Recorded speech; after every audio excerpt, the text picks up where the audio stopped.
Mayor Swaby clarifies need for external committee in KSAMC cleanup efforts.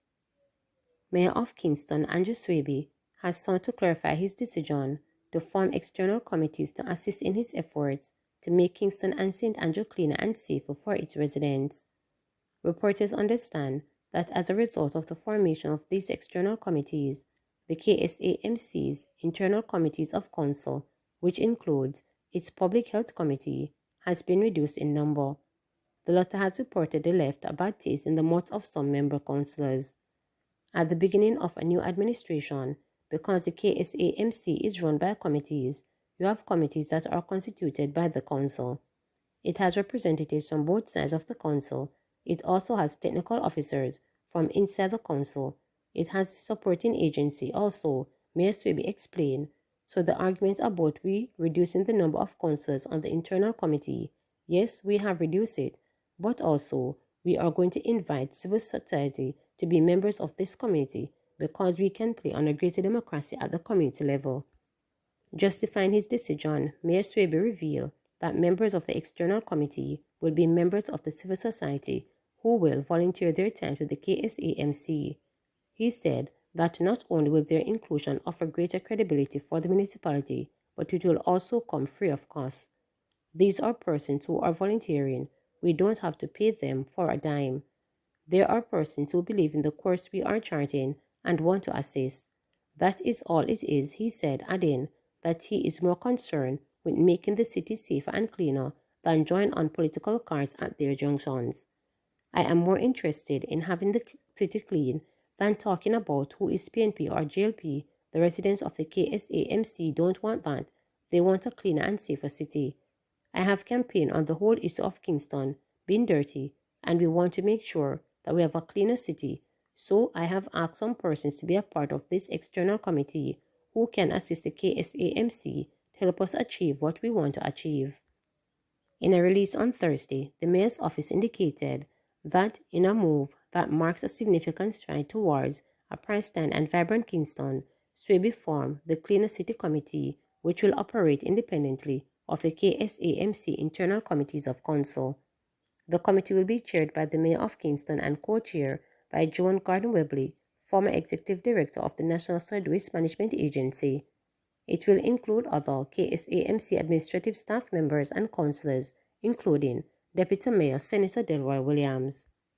In their release, the Mayor's office noted that the composition of the committee is a clear demonstration of the council's collaborative approach and will also comprise technical officers from related agencies and other stakeholders from the NSWMA, KSA, Public Health Department, National Works Agency, National Water Commission, Downtown Chamber of Commerce, and the Jamaica Constabulary Force. Man fatally shot by Aifer Arm Holder in St. James. A man who reportedly shot and injured another man was later fatally shot after he was challenged by a Aifer Arm Holder in St. James on Sunday afternoon. The deceased has been identified as 22-year-old Brandon Campbell of a St. James address. It is alleged that about 5:15 p.m. on Pega Road, Campbell alighted from a grey Toyota Axio and opened fire at Campbell. A Aifer Arm Holder who was nearby at the time of the incident reportedly challenged Campbell and was shot in the process. The car from which Campbell earlier alighted reportedly sped away from the scene. An illegal firearm was reportedly seized at the scene.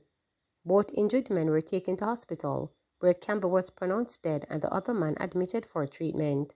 The St. James police are investigating. Principal auxiliary staff at loggerheads over salaries at Seaview Gardens Primary. Classes at the Seaview Gardens Primary School in St. Andrew were disrupted on Monday as the gates to the institution were padlocked by members of the auxiliary staff protesting a lack of salary payments. Several persons believed to be employed at the school stood outside the facility bearing placards with messages demanding an increase in salaries as well as the principal's resignation. According to the protesters, the school's principal, Reed Prince, informed them that the facility does not have the funds necessary to meet salary obligations, an allegation that has since been denied by the school's head. outlining that the auxiliary staff or contract workers, Reid Prince explained to reporters that employees are therefore only paid according to work carried out. She expressed that when school is out on holidays, like it was during Easter break, the auxiliary staff does not report to work and are therefore not to be paid by the institution. They signed their contracts to say when they work, they would be paid. So for summers and long holidays, when they don't do any work, they are not paid, she said. So school started on Monday. They are supposed to be getting paid this Friday, and they are striking because they wanted to be paid last week. The principal said when she and other staff showed up to school on Monday, the gates were locked by the auxiliary staff, putting a pause on classes and causing many concerned parents to turn up at the institution. There are only 5 persons involved in this, so because of 5 persons, we are out here.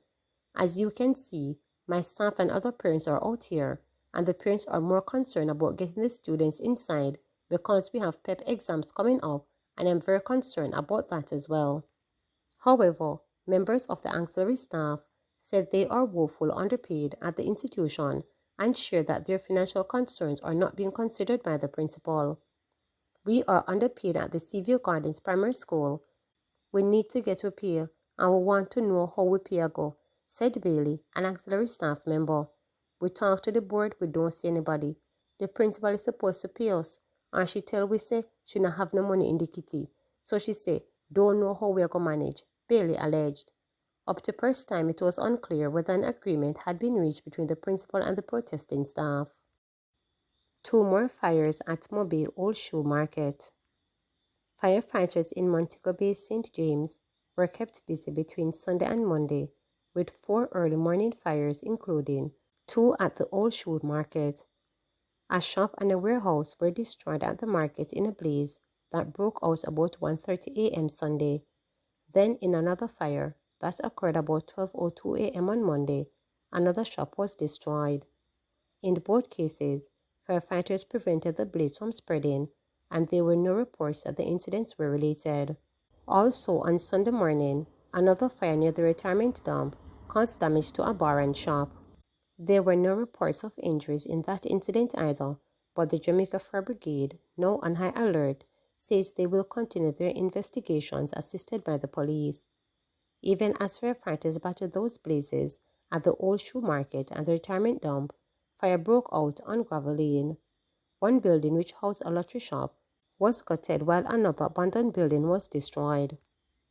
There was also extensive damage to a warehouse being used by SP Shoppers Mart, as well as an appliance store on nearby Barnett Street. According to eyewitness accounts, that fire was first noticed in the lottery shop about 4:40 a.m. before quickly spreading to the abandoned building. It then reportedly spread to the warehouse before being brought under control by firefighters from the nearby Montego Bay Fire Station. The owner of the appliance store, Steve, described it as a massive loss. We have stoves, fridges, washers, freezers. It's a lot of things that we lost during the blaze, he told reporters. He explained that some of the items lost cost approximately $300,000 or $400,000. The building where they were stored was not insured at the time of the fire. It is a major setback for us when we lose $20 million to $30 million in merchandise. It is a big setback, he lamented, explaining that he got the call about 5:15 a.m. and was on the scene within 10 minutes. He said despite his quick arrival on site, his best efforts, coupled by assistance from onlookers, could only salvage a few appliances. The first step is to find the damage and make a note of it, and then dispose of whatever is damaged. If somebody wants it, they can take it, he said, of his next steps. Please remember to subscribe, like, share, and click the notification bell for daily updates.